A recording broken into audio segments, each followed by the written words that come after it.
Page 102.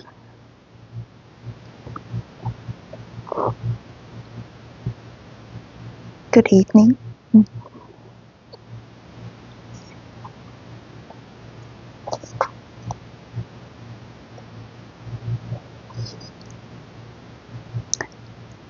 And after the White Sea-Baltic Canal came to Moscow-Volga Canal. The Sloggards all moved over to it immediately, as well as the chief of Camp Firin and chief of construction Kogan. Their orders of Lenin for Belomor reached both of them there. But this canal was at least needed, and it gloriously continued and developed all the traditions of Belomor. And we can understand even better how the archipelago in the period of rapid metastasis differed from stagnant Solovki. Now was the time to remember and regret the silent cruelties of Solovki, for now they not only demanded work of the prisoners, they not only demanded that the prisoners break up the unyielding rocks with their failing picks.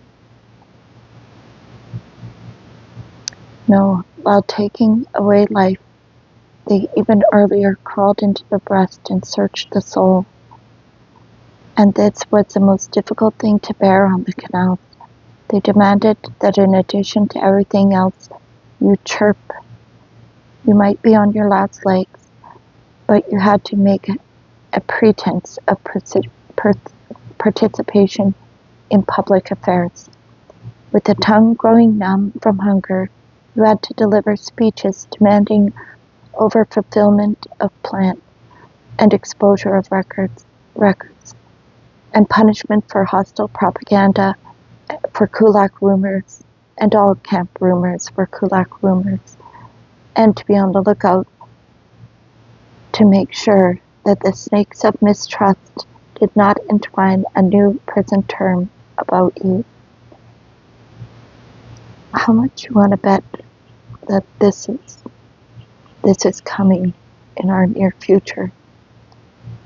The delivered speeches, that kind of thing. I would not doubt that's next on our list from our favorite communists. Picking up these shameless books where the life of the doomed is portrayed so glossily and with such admiration, it is almost impossible to believe that they were written in all seriousness and also read in all seriousness. Yes, a circumspect Glavit destroyed the printings, so that in this case too we got one of the last existing copies, and now our Virgil will be the assiduous pupil of Vyshinsky Averbakh. Even driving in a single screw takes at first some special effort. The axis must be kept straight, and the screw had to be kept from leaning to one side. But when it has already begun to take hold, one can then free one hand and just keep screwing it in and whistling. We read Vyshinsky, quote, thanks in particular to its educational task. Our corrective-labor camp, ITL, is fundamentally counterposed to the bourgeois prison where raw violence reigns, unquote.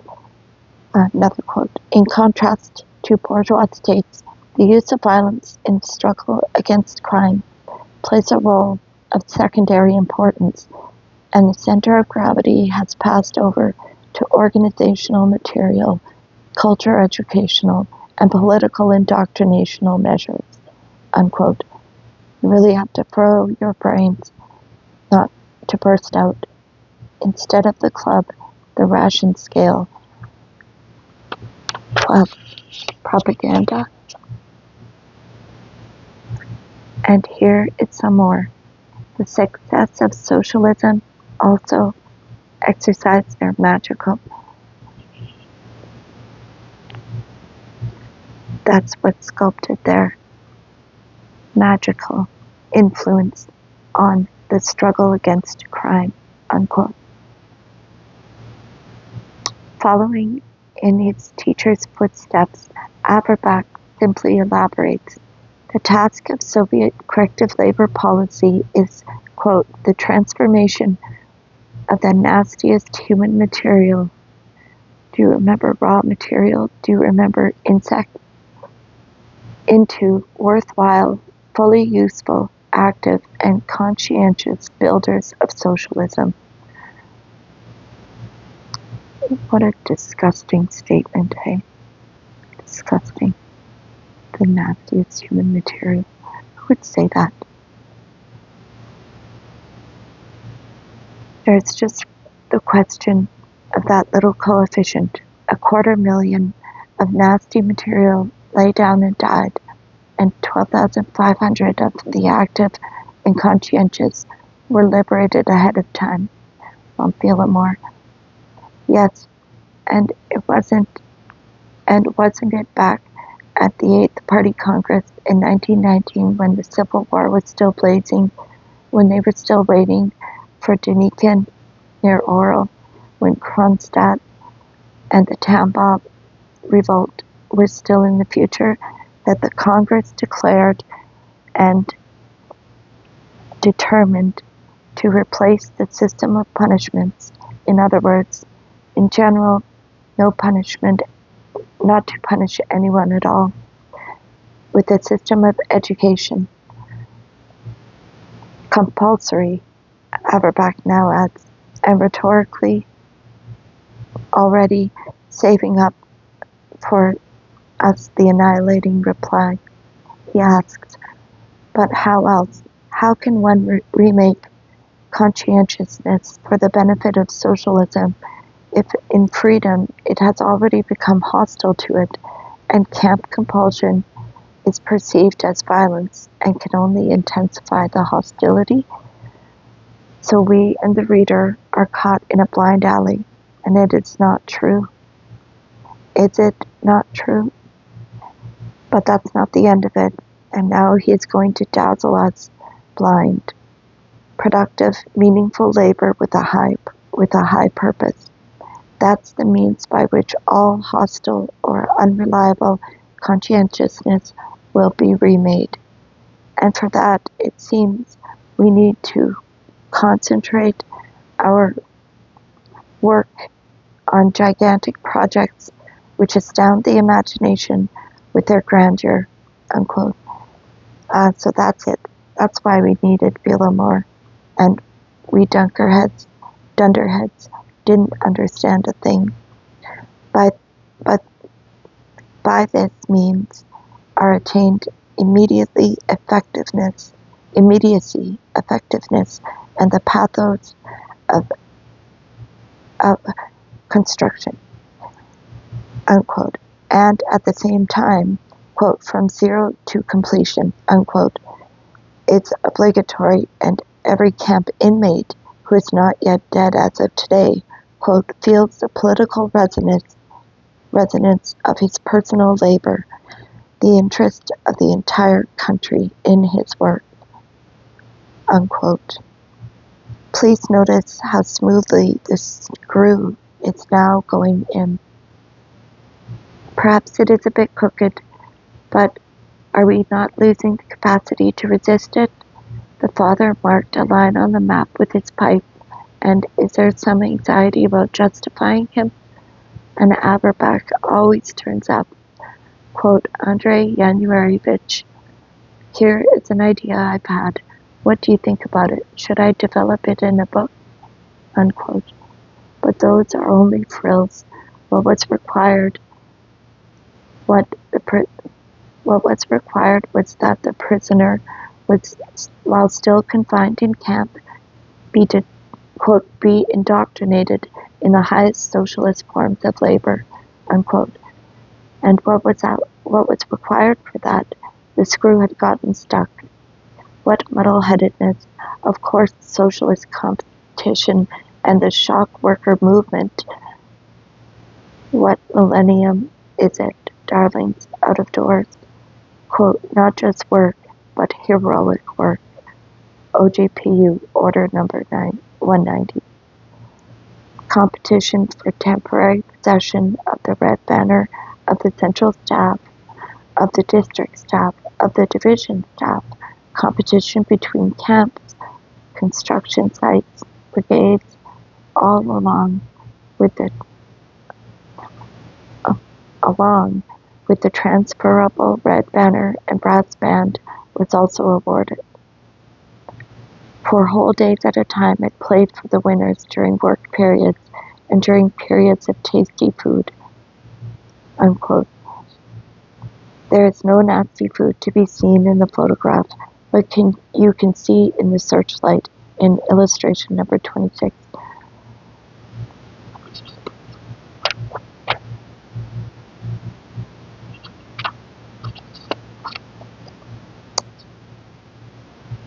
There I'm showing the picture, a brass band at the canal.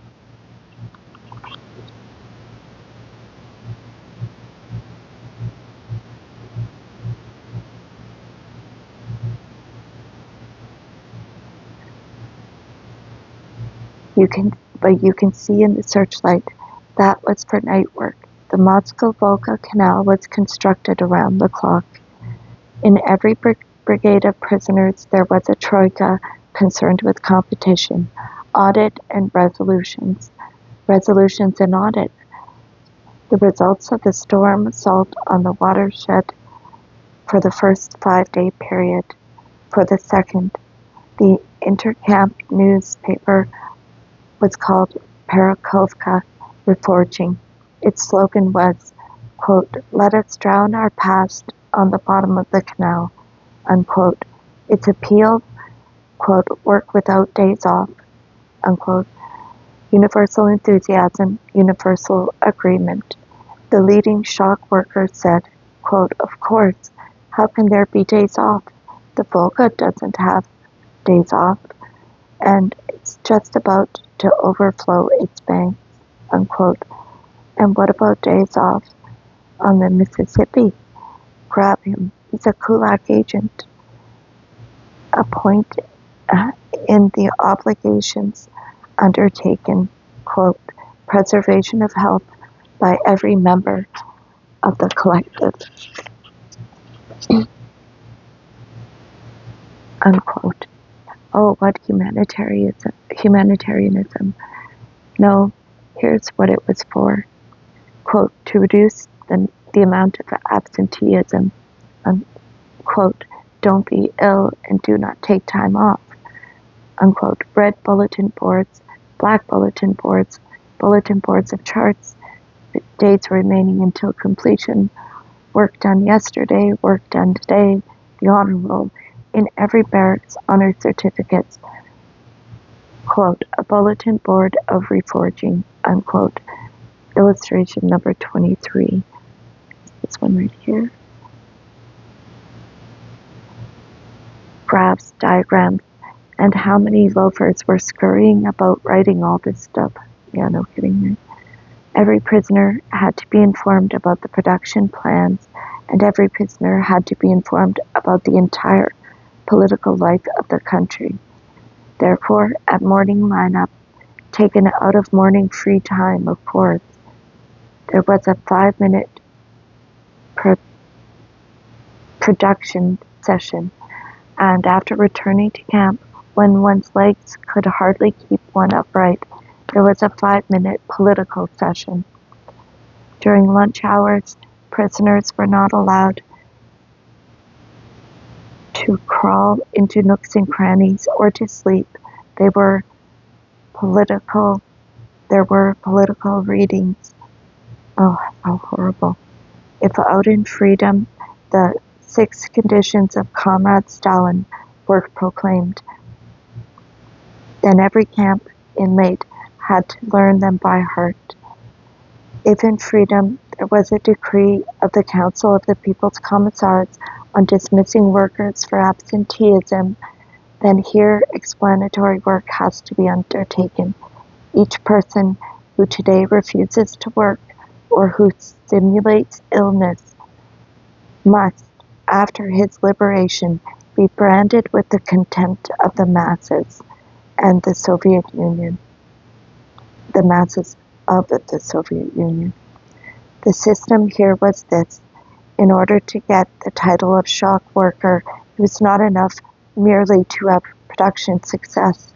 It was necessary, in addition, A, to read the newspapers, B, to love your canal, and C, to be able to talk about its significance. Wow, that's crazy. Nice. And miracle, or O transfiguration and ascension, the shock worker ceases to feel discipline and labor as something which has been forced on him from the outside, unquote. Even horses understand this. Illustration number 24. It becomes an inner necessity, unquote. While truly, of course, freedom, after all, is not freedom, but accepted bars. New socialist forms of reward. The issuing of shock workers' buttons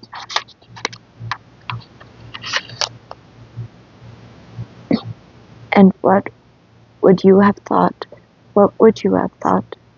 Quote, the shock workers' button is valued by the sloggers more highly than rations. Unquote. Yes, more highly than rations. And whole brigades, quote, voluntarily go out to work for 2 hours before lineup, unquote. What presumption. But what was the convoy to do? Quote, and they also stayed behind to work after the end of the workday, unquote. Oh flame, oh matches, they thought you would burn for decades. Here it is, shock work, illustration 25. Beneath the storm. A thunderstorm breaks, but we are going to work anyways. We are going to over-fulfill the day's plan. We marked the technology. We spoke of it at the Vol.2. On the slopes, a hookman hauls a wheelbarrow from the front. Indeed, how else could it be made to roll upward? Ivan Nemtsev suddenly decided to do the work of 5 men. No sooner said than done. He moved 72 cubic yards of earth in one shift. Let us calculate. That is 6.5 cubic yards per hour. 1 cubic yard every 9 minutes. Just try it, even with the slightest type of soil. This was the situation. There were no pumps. No wells had to be readied, and water had to be fought off with one's hands. And what about the women? They used to lift unaided stones of up to 150 pounds. Wheelbarrows overturned and stones struck head and feet. That's all right, we'll manage. Sometimes, quote, up to their waists in water, and sometimes, quote, 62 hours of unbroken work. Sometimes, quote, for 3 days, 500 persons hacked at the frozen earth, unquote, and it turned out to be no avail. That's all right, we'll manage. With our battle spades, we dug our happiness near Moscow. This was the same special gay tension that they had brought with them from Belomor. They went on the attack with boisterous gay songs. In any weather, march out to line up. And here are the shock workers themselves. The illustration I'm showing, shock brigade. They have come to the rally on one side by the train in the chief of convoy, and on the left there is one more convoy guard. Look at their inspired and happy faces. These women do not think about their children, nor about home, but only about the canal which they have come to love so. It is quite cold, and some are in felt boots, some in ordinary boots, homemade of course, and the second from the left in the first row is a woman thief in stolen shoes. And where better to go swaggering about in them than at the rally. And here's another rally, illustration 28 here. Meeting of a shock brigade. It says on the poster, we will, quote, we will build it ahead of time, cheaply and strong, unquote. And how do we reconcile all that? Well, let the engineers break their heads over it. It is easy to see in the photograph that there are shadows of smiles for the camera, but in general, these women are terribly petite. They are not going to make speeches, and all they expect from a rally, the rally is a nourishing meal for once. All of them have simple peasant-like faces, and the trusty guard got stuck in the aisle. The Judas he so much wanted to get in that photograph. And here is a shock brigade provided with the last word in equipment. Illustration number 30.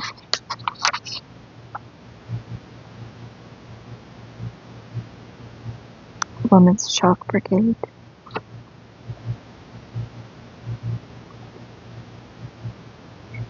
It is not true that we haul everything under our own steam. If we are to believe the camp artists whose work exhibited in the KVCH Cultural and Educational section, illustrations 29 and 31. 31 and 29. If we are to believe the camp artists, then this is the equipment already in use at the canal. 1 excavator, 1 crane, and 1 tractor. Are they in working order? Perhaps they are broken down. Isn't that more likely? Well, generally speaking, in winter, it isn't very cozy out on the construction site, right? There was one small additional problem. Quote, at the time Billimore was completed, too many triumphant articles appeared in various newspapers, and they nullified the terrorizing effect of the camps. In the description of Billimore, they overdid it to such a degree that those who arrived at the Moscow-Volga Canal expected rivers of milk and honey and presented unheard of demands to the administration, unquote. Presumably, they asked for clean linen, so that was it. Go ahead and lie as much as you want, as much as you please, but don't get entangled in your lying. Today, too, the banner of Billimore waves over us, unquote, writes the newspaper, Reforging. That's a moderate statement, and it is quite enough. In any event, both at Billimore and at the Moscow-Volga Canal, they understood that, quote, camp competition and the shock worker movement must be tied in with the entire system of rewards, unquote, so that the special rewards would stimulate the shock worker movement. Quote, the principal basis of competition is material incentive, unquote. It would seem that we've been thrown about things. We have turned from east to west, 180 degrees. Is this a provocation? Hold tight to the handrails. The car is going through. And things worked out like this. On production indices depended nutrition and housing and clothing and linen and the frequency of baths. Yes, whoever works badly can go about in tatters and lice, and liberation ahead of time, and rest days and visits.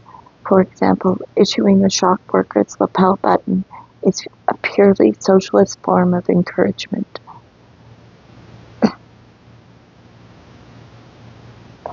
But let that button confer the right to a long visit on return, and by this means it becomes more precious than bread rations. If in freedom, in accordance with the Soviet Constitution, we apply the principle of whoever does not work does not eat, then why should we put the camp inmates in a privileged position? Unquote. The most difficult thing in organizing a camp, they must not become privileged places. The ration scale at the GULag was this. The penalty ration consisted of muddy water and 10.5 ounces of bread. 100% fulfillment of the norm earned the right to 28 ounces of bread and the right to buy, in addition, 3.5 ounces in the camp commissary. And then, submission to discipline begins out of egotistical motives, self-interest in getting a better bread ration, and rises to the second step of socialist self-interest in the red banner, unquote. But the main thing was time off sentence. The Socialist Competition Headquarters compiled a report on the prisoner. For time off sentence, not only over-fulfillment of plan is required, but also social work. And anyone who, in the past, has been a non-working element gets reduced time off sentence, miserably small. Quote, such a person can only pretend, not reform. He must be kept in camp longer so as to be verified. Unquote. For example, he pushes a wheelbarrow uphill. Yeah, he's faking it for sure. And maybe he isn't working, but just pretending. And what do those who are freed ahead of time do? What do you mean, what? They stay with the project. They have come to love the canal too much to leave it. They, quote, they are so absorbed in it that when they are liberated, they voluntarily stay at the canal, engaging in earth-moving operations right to the end of the project, unquote. They voluntarily remain at work like that, as, for example, image number 32. Can one believe the author? Of course. After all, they all have a stamp in their passport. Was it OGPU camps? You aren't going to find work anywhere else. Image 32, actually. But what is this?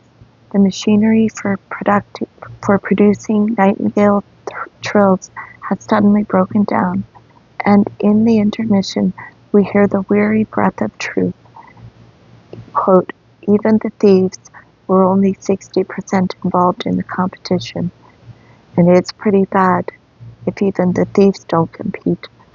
The camp inmates often interpret the special benefits and rewards as incorrectly applied, unquote. Quote, recommendations of prisoners are often composed tritely, unquote. Quote, very often trustees pass themselves off on recommendations as shock worker excavators and receive shock workers' time off sentence, while the real shock worker often gets none, unquote. And so it would seem, gentlemen instructors, that it was you who had not managed to rise to the second step. Quote, and there were many who clung to feelings of hopelessness and injustice, unquote. But the trills had begun again with the metallic ring. The main incentive had evidently been forgotten.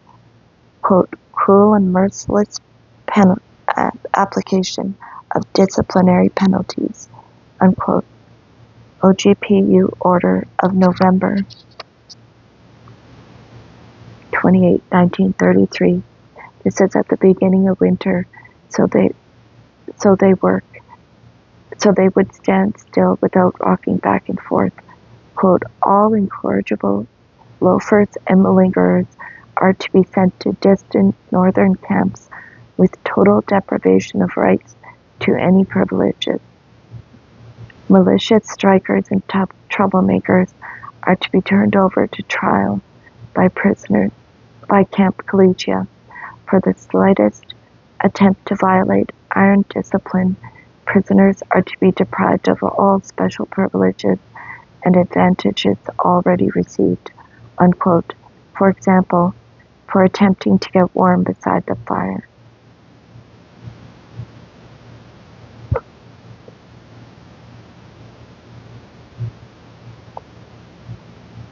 And nonetheless, we have again omitted the main link. Total confusion. We have said everything, but we didn't say the main thing. Listen. Quote, collectivity is both the principle and the method of Soviet corrective-labor policy, unquote. After all, there has to be, quote, driving belts from the administration to the masses, unquote. Quote, only by basing itself on collectives can the multitudinous camp administration rework the consciousness of the prisoners, unquote. From the lowest forms of collective responsibility to the highest forms, it's a matter of honor, a matter of glory, and a matter of valor and heroism, unquote. We often abuse our language, claiming that with the passage of the ages it has grown pale. But if one really thinks about this, it is not true. It becomes more noble. Earlier in the manner of cabmen, we said reins, and now we say driving belts. It used to be called a mutual back scratching. You help me out of the ditch, and I'll help you out of the swamp. But that smells of the stable too, and now it's a collective responsibility. Quote, the brigade is a basic form of re-education, unquote. GULag Order, 1933. A camp. Quote, this means trust in the collective, which is impossible under capitalism, unquote, but which is quite possible under feudalism. One man in the village is at fault. Strip them all and whip them. Nonetheless, it sounds noble. Trust in the collective. Quote, that means the spontaneous initiative of the camp inmates in the cause of re-education, unquote. Quote, this is psychological enrichment of the personality by the collective, unquote. No, what words. After all, he's knocked us right down with this psychological achievement. Now there's a real scholar for you. Quote, the collective heightens the feeling of human dignity. Yes, of every prisoner, and by this means hinders the introduction of a system of moral repression, unquote. And indeed, please tell me, 30 years after Averbakh, it was my fate to say a word or so about the brigade. All I did was describe how things work there, but people managed to understand me in quite the opposite sense, in a distorted way. Quote, the brigade is the basic contribution of communism to the science of punishment. And that is quite right. That's precisely what Averbakh is saying. It is a collective organism, living, working, eating, sleeping, and suffering together in pitiless and forced symbiosis. unquote. Oh, without the brigade, one could still somehow manage to survive the camp. Without the brigade, you are an individual. You yourself choose your own line of conduct. Without the brigade, you can at least die proudly. But in the brigade only, the only way they allow you even to die is in humiliation, on your belly. From the chief, from the camp foreman, from the jailer, from the convoy guard, from all of them you can hide and catch a moment of rest. You can ease up a bit here on hauling, shirk a bit there on lifting, but from the driving belts, from your comrades in the brigade, there is neither a hiding place nor salvation, nor mercy. You cannot want to work. You cannot not want to work. You cannot, conscious of being a political, prefer death from hunger to work. No. Once you have been marched outside the compound, once you have been registered as going out to work, everything the brigade does today will be divided, not by 25, but by 26. And because of you, the entire brigade's percentage of norm will fall from 123 to 119, which makes the difference between the ration allotted, record breakers and ordinary rations, and everyone will lose a millet cake and 3.5 ounces of bread. And that is why your comrades keep watch on you better than any jailers. And the brigade leader's fist will punish you far more effectively than the whole People's Commissariat of Internal Affairs. What a fucking nightmare. Right? Now that is what spontaneous initiative and re-education means. That is psychological enrichment of the personality by the collective.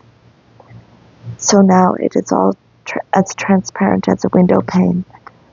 Yet, on the Moscow-Volga Canal, even the organizers themselves still did not dare believe what a strong dog collar they had found. And there the brigade was kept in the background, and the labor collective was elevated to the position of highest honor and incentive. Even in May 1934, half the Zeks in Dmitlag were unorganized. They were not accepted in the labor collective. They did not take them into labor collectives. They did take them into labor cooperatives, but not all of them. They did not take in priests, sectarians, or other religious believers unless they renounced their religion. The game was worth the candle, in which they were accepted with 1 month's probation. They began to take 58s into the labor collective unwillingly, but those whose term were less than 5 years, only those. The collective had a chairman, a council, and the democracy. The democracy was quite unbridled. The democracy there was quite unbridled. The meetings of the collective took place only with the permission of the cultural and educational section, and only in the presence of the company. Yes, indeed, they had companies too, the company instructor. It goes without saying that collectives were given higher rations than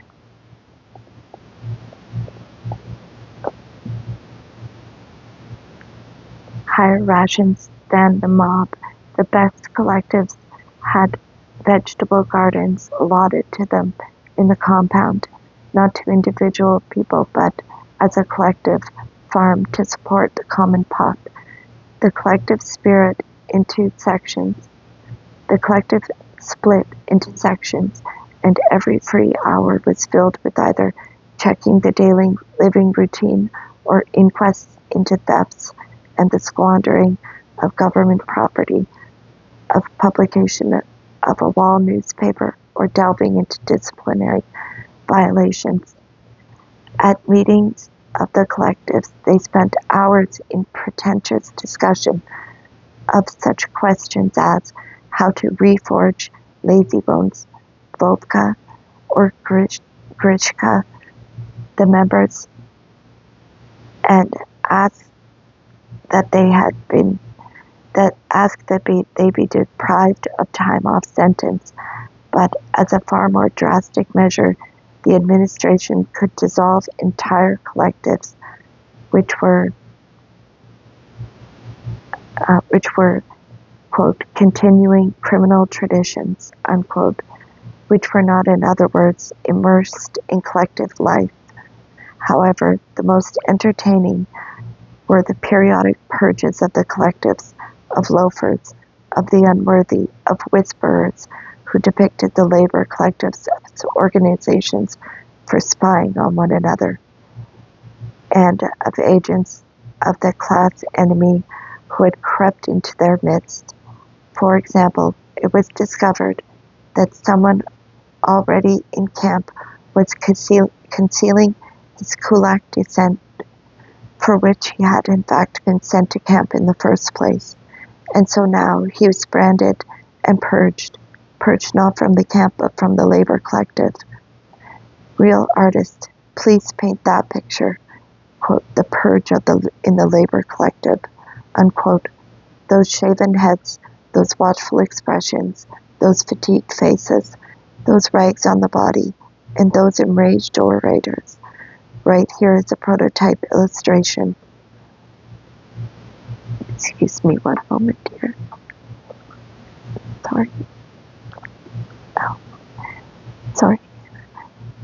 Right here is a prototype illustration number 33,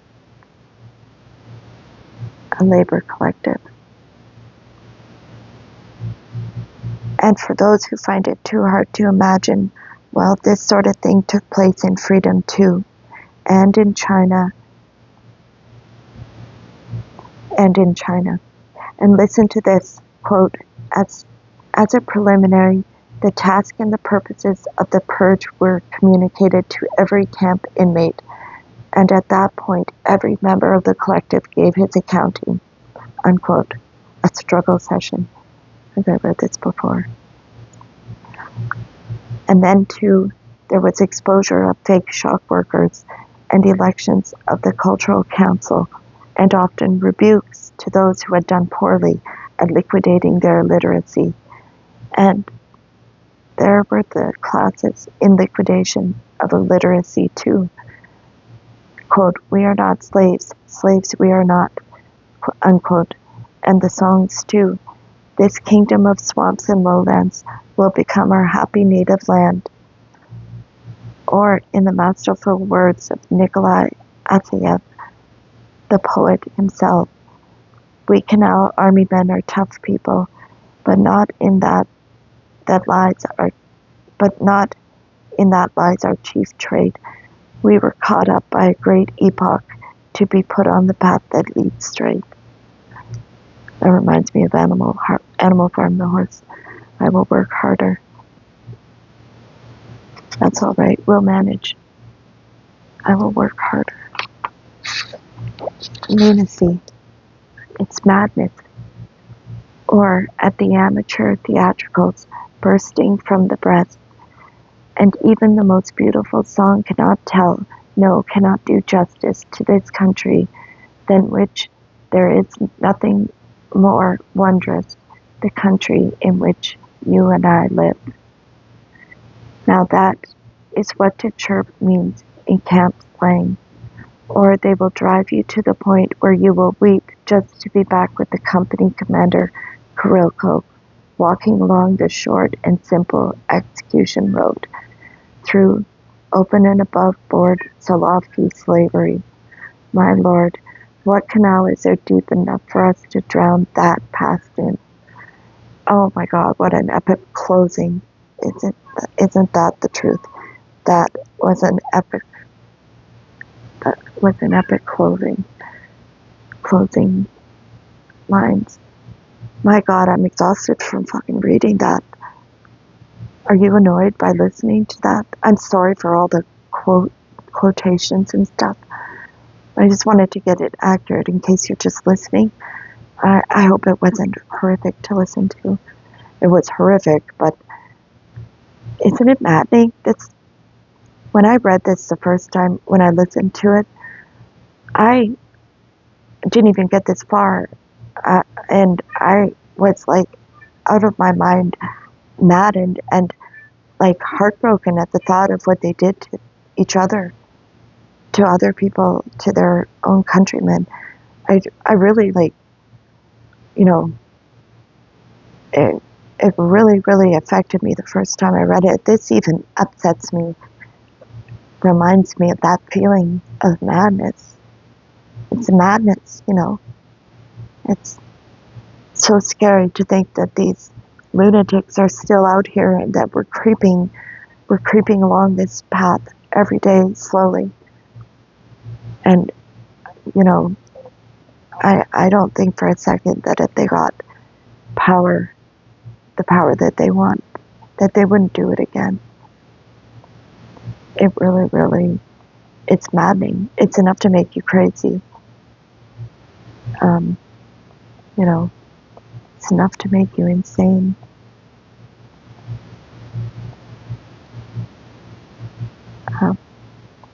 Thank you for listening.